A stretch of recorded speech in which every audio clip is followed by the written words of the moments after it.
আসসালামু আলাইকুম, welcome back to my channel. বরাবরের মতো আরও একটি নতুন দিনের নতুন ভিডিও নিয়ে চলে আসলাম আপনাদের মাঝে। দেশ এবং দেশের বাহিরে যে যেখান থেকে এই মুহূর্তে আমার এই ভিডিওটি দেখছেন, আশা করি সবাই আল্লাহর অশেষ রহমতে ভালো আছেন। আলহামদুলিল্লাহ, আমি আমার পরিবার নিয়ে আপনাদের দোয়ায় ও ভালোবাসায় বেশ ভালো আছি। তো আজকের ভিডিওটি সন্ধ্যাবেলা থেকে শুরু করলাম। তো আপনাদের ভাই অফিস থেকে আসার সময় কিছু বাজার নিয়ে আসতে, তো এখানে দুই ধরনের মাছ নিয়ে আসছে, পুঁটি মাছ আর হচ্ছে ট্যাংরা মাছ। তো ট্যাংরা মাছগুলো মাশাল্লাহ অনেক তাজা তাজা লাফালাফি করতেছে, আর পুঁটি মাছগুলো অনেক বড় বড়। তো ছোটো মাছই নিয়ে আসতে বলছি, বড় মাছ একদমই খেতে ভালো লাগে না, ছোটো মাছই ভালো লাগে। আর মেয়ে যে ট্যাংরা মাছগুলো খেতে খুবই পছন্দ করতেছে, বলে যে মাছগুলো খুবই মজা, এর জন্য আর বাবা কয়েকদিন পর পর নিয়ে আসে। আর আমার পছন্দ হচ্ছে পুঁটি মাছ। পুঁটি মাছ যেভাবে রান্না করেন আমার কাছে সেইভাবেই ভালো লাগে, ভাজা খেতেও ভালো লাগে। হ্যাঁ, ঝুলঝুল করে রান্না করলে একটু টক দিয়ে, ওটা আমার কাছে খুবই ভালো লাগে। তো পুঁটি মাছগুলো মাসাল্লাহ ভালোই ছিল, দুই একটা মাছ একটু নরম ছিল।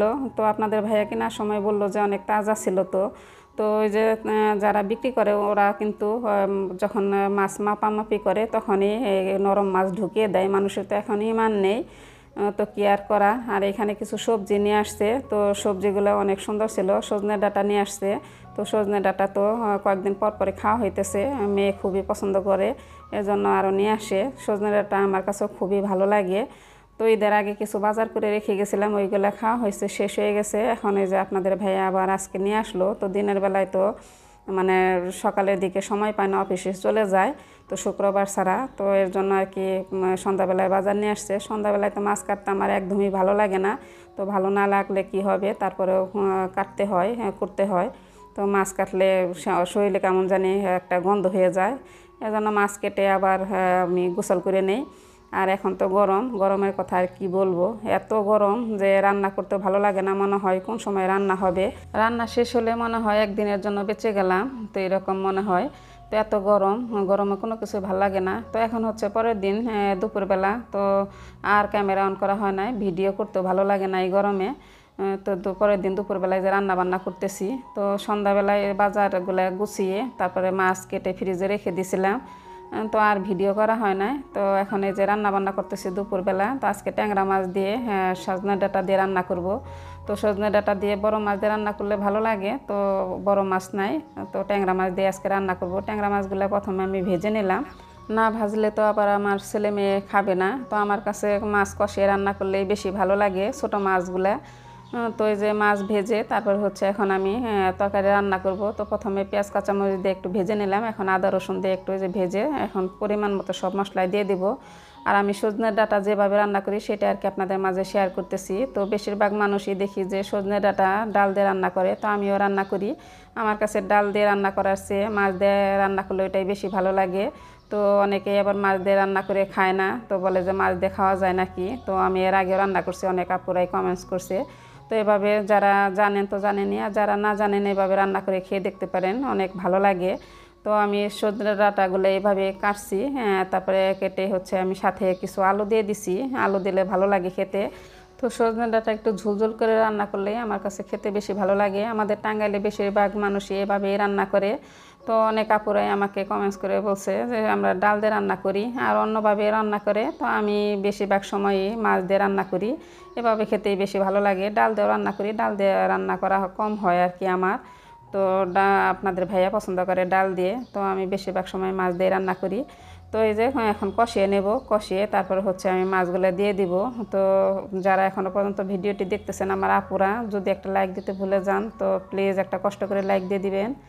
আপনাদের একটা লাইক আমার ভিডিওটিকে আরও কিছু ভাই আপুদের মাঝে পৌঁছে দিতে সাহায্য করে। তো প্রতিদিনই তো বলি, তো অনেকেই ভুলে যান, একটু কষ্ট করে লাইকটা দিয়ে দিবেন।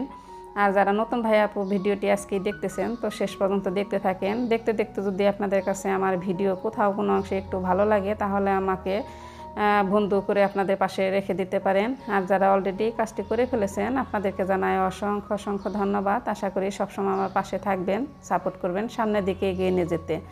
তো এই তো পরিমাণ মতো ঝোল দিয়ে দিলাম, তো ঝোল দিয়ে যে মাছ দিয়ে দিলাম, এখন আর বেশিক্ষণ টাইম লাগবে না। তো সজনে ডাঁটা বেশি নরম হয়ে গেলে খেতে ভালো লাগে না, আবার শক্ত থাকলেও ভালো লাগে না। তো এই তো আমার রান্না শেষ, জাল এখন অফ করে দেবো। আর সজনে ডাঁটার মধ্যে কিন্তু একটু ঝোল ঝোল থাকলেই বেশি ভালো লাগে।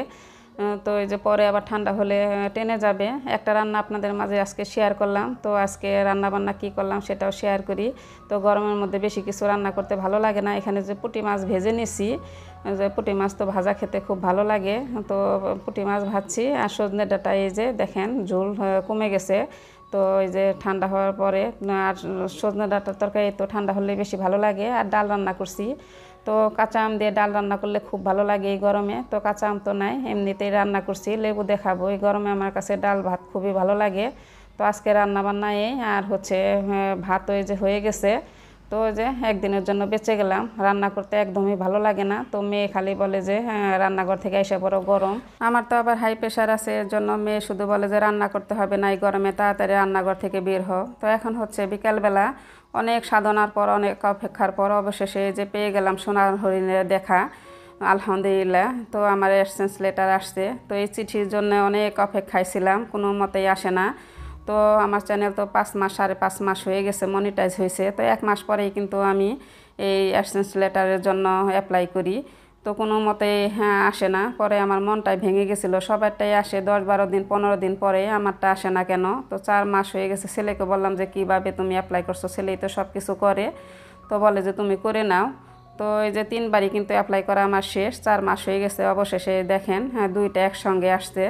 তো দুইটাই আপনাদের মাঝে একটু শেয়ার করলাম। আমার মনটাই ভেঙে গেছিলো, ভিডিও করতেও ভালো লাগে না, ভিডিও মানে আপলোড করতেও ভালো লাগে না। তো তো কষ্ট করে চ্যানেল যতই মনিটাইজ করেন, এই জিনিসটি ছাড়া কিন্তু চ্যানেল অকেজু। তো আলহামদুলিল্লাহ অনেক খুশি হয়েছি, অবশেষে আসছে। তো দুইটা আসছে, দুইটার মধ্যে কিন্তু একই পিনকোড, যে কয়টায় আসুক আরও 2টা আসার সম্ভাবনা আছে। তো আমি তো 3টা অ্যাপ্লাই করছি, আর একটা মানে ইউটিউব থেকে অ্যাপ্লাই করার আগেই নাকি তারা পাঠায়। তো এই যে 2টা আসছে, আরও 2টা আসার সম্ভাবনা আছে। তো এই তো এখন হচ্ছে সন্ধ্যাবেলা। তো মেয়ে নারিকেলের মোয়া খেতে চাইছে। তো নারিকেল তো বাসায় যা ছিল, আমার তো সব সময় ডিপ ফ্রিজে থাকে, তো অল্প স্বল্প ছিল। তো ওইগুলো এখন আমি একটু গুড় দিয়ে মানে পাশাইতেছি, তো মোয়া বানিয়ে দিব। তো নারিকেলের মোয়া খেতে তো ভীষণ পছন্দ করে। আগে ওর নানু বানিয়ে দিত, বলতেছে যে আমার নানু তো অনেক আগে বানিয়ে দিত। তো আমাদের বাড়িতে নারিকেল গাছ ছিল, তো এখন আর গাছ একটা আছে, ওই রকম ধরে না। তো এই যে বানিয়ে দিলাম। আর এখন হচ্ছে আমার আম্মা ঈদের পরে আমার মেয়েকে দেখতে আসছিল। তো মেয়ে রুটি মানে সিটা রুটি খুব পছন্দ করে। তো আমার আম্মা এক গাদা বানিয়ে নিয়ে আসছিল অনেকগুলা। তো খেয়ে শেষ করতে পারি নাই, ওইগুলা ঢাকায় নিয়ে আসছি। তো বললাম যে ফ্রিজে রেখে পরে তেলে ভেজে দিব, তেলে ভাজলে কিন্তু ভীষণ মজা লাগে। তো এই গরমে তেলের জিনিস খাওয়া ঠিক না, তো এই জিনিসগুলো ফেলে দিতে মায়া লাগে, কি করার। এর জন্য ভাজতেছি, অল্প করেই ভাজবো। তো মেয়ে মজা করে খাইছে। তো আমার আম্মার হাতের সিটা রুটি আপনাদের ভাইয়াও খুব পছন্দ করে, আমার ছেলে মেয়েও খুব পছন্দ করে। তো আমার আম্মা এক গাদা বানিয়ে নিয়ে আসছে, এগুলো এখন ফেলে দিতে মায়া লাগে। তো সিটা রুটি তো গরম গরম খেতে ভালো লাগে, তারপরে শক্ত হয়ে গেলে আর খাওয়া যায় না। তো আমি ফেলে না দিয়ে সবসময় এভাবে ভাজি, এভাবে ভাজলে আমার কাছে খুবই ভালো লাগে, সিরিঞ্জ পিঠার মতো। কথা বলতে বলতে ভিডিও কিন্তু একেবারে শেষ পর্যায়ে। জানি না কে কে এখনও পর্যন্ত আমার সঙ্গে আছেন, ভিডিওটি দেখতেছেন। আপনাদের কাছে আমার ভিডিও কেমন লাগলো কমেন্টস করে জানাতে ভুলবেন না। খারাপ লাগা ভালো লাগা দুইটাই বলবেন, সবসময় যে ভালো বলতে হবে তার কোনো মানে নাই। ভুল ধরিয়ে দিবেন, এতে করে আমি অনেক খুশি হই। পরবর্তী ভিডিওতে শুধরাতে চেষ্টা করব, ভালো করার চেষ্টা করব। তো এতক্ষণ যারা কষ্ট করে আমার সঙ্গে ছিলেন, আপনাদেরকে জানাই অসংখ্য অসংখ্য ধন্যবাদ এতক্ষণ কষ্ট করে আমার ভিডিওটি দেখার জন্য। তো এই তো আমার পিঠাগুলো ভাজা শেষ। তো অফ ক্যামেরাগুলো ভেজে নিছি, তো অল্প স্বল্প করে ভাজছি। তো এই পিঠাগুলো কিন্তু এভাবে ভাজলে খুবই মজা লাগে। পিঠা ফেলে না দিয়ে এভাবে ভেজে খেতে পারেন। তো আজকের মতো ভিডিওটি এ পর্যন্ত। তো আল্লাহ হাফেজ, আসসালামু আলাইকুম।